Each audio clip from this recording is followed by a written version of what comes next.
સમાચારની તો રાજકોટ સહિત રાજ્યભરમાં રાજપૂતો દ્વારા વિરોધ પ્રદર્શન થઈ રહ્યું છે ત્યારે પદ્મિની બાએ ફરી એકવાર સંકલન સમિતિને ટાર્ગેટ કરી તેમનું કહેવું છે કે આંદોલનને રાજકીય બનાવવામાં આવી રહ્યું છે। સવાલ એ છે કે શું આંદોલનમાં ફાટા પડી રહ્યા છે? જો કે ક્ષત્રિય આંદોલન પાર્ટ 2 સાથે રાજપૂતો તૈયાર છે ત્યારે જુઓ દિવસભરનો વિરોધ અને તેની રાજકીય ખેંચતાણ।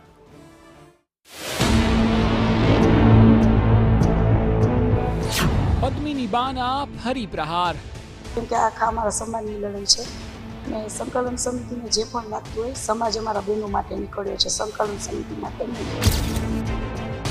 સંકલન સમિતિ પર સાધ્યું નિશાન। આંદોલનને રાજકીય રૂપ ન આપવાની સલાહ। રાજકીય રૂપ મહેરબાની કરી પગે લાગુ। આ સામાજિક પ્રશ્નોની રાજકીયમાં ફેરવવામાં આવ્યો છે, આમાં રાજકીય ન લઈ આવો।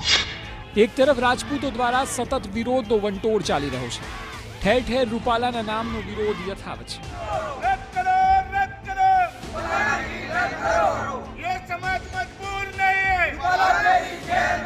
ત્યારે બીજી તરફ સંકલન સમિતિ અને પદ્મિની બા વચ્ચેનો વિવાદ પણ સતત વધી રહ્યો છે। એવું લાગી રહ્યું છે કે રાજપૂતોના વિરોધમાં ફાટા પડી રહ્યા છે। ફરી એકવાર પદ્મિની બાએ જે રીતના આરોપ સંકલન સમિતિ પર લગાવ્યા તે તમામે તમામ આરોપ ગંભીર છે।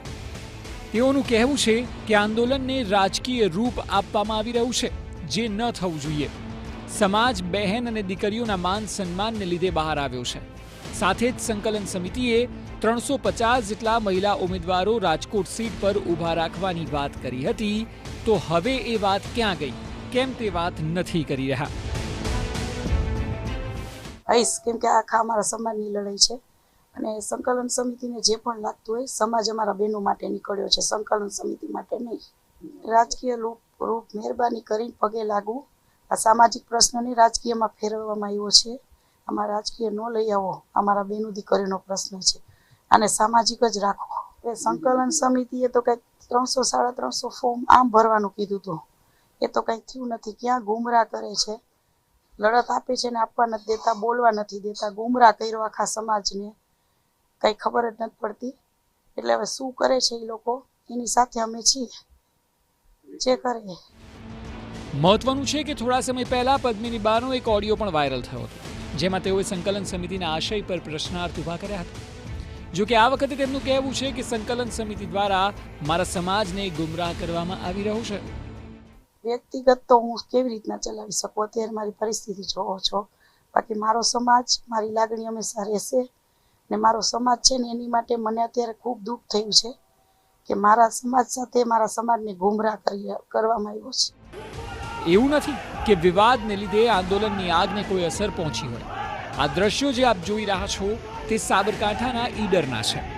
અહીં ભાજપની સભામાં જ બરાબરનો હોબાળો કરવામાં આવ્યો। ક્ષત્રિય સમાજના યુવાઓ સભા સ્થળે પહોંચી ગયા અને કાળા વાવટા લઈને ગયા હતા। ભાજપ તથા રૂપાલા વિરુદ્ધ આક્રોશિત થઈને તેઓ દ્વારા સૂત્રોચ્ચાર કરવામાં આવ્યા હતા। આ દ્રશ્યો ખૂબ જ વધી રહેલા વિરોધના જીવતા જાગતા ઉદાહરણ સમાન છે।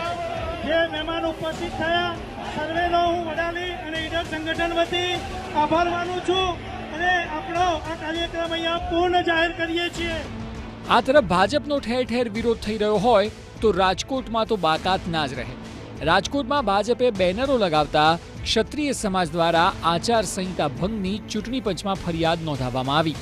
ક્ષત્રિય સમાજનો આક્ષેપ છે કે મુદ્રક અને પ્રકાશકનું નામ જાહેર કર્યા વગર બેનર લગાવવામાં આવ્યા છે। સાથે જ કહ્યું કે હોર્ડિંગની પૂર્વ મંજૂરી નથી લીધી। વધુમાં ક્ષત્રિય સમાજે કહ્યું કે તંત્ર ભાજપના ઇશારે કામ કરતું હોય તેવું લાગી રહ્યું છે।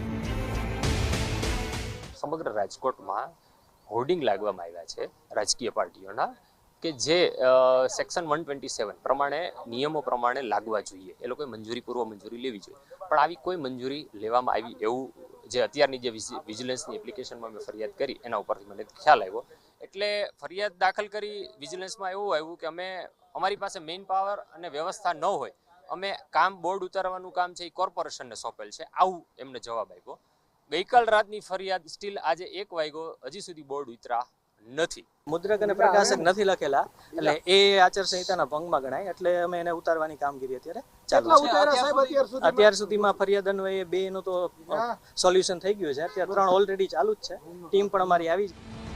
તો આ તરફ રૂપાલા વિવાદ બાદથી રાજકોટ બેઠક આખા રાજ્યમાં સૌથી વધુ ચર્ચાઈ રહી છે.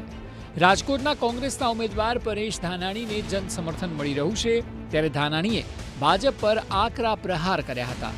તો સામે ભારતીય જનતા પાર્ટીએ પરેશ ધાનાણીને વળતો જવાબ આપ્યો હતો. સાંભળો.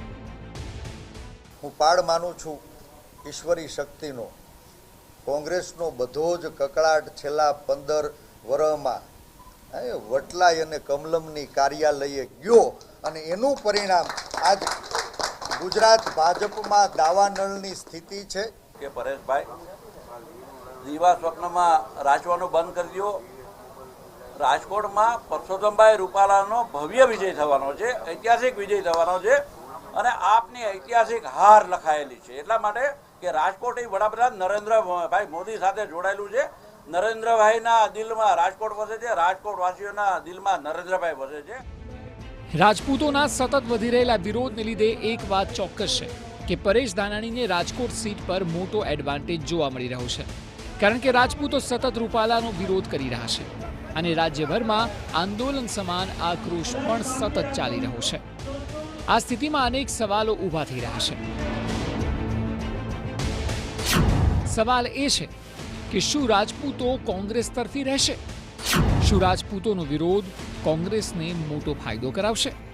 શું સમય જતાં વિવાદ શાંત થઈ જશે?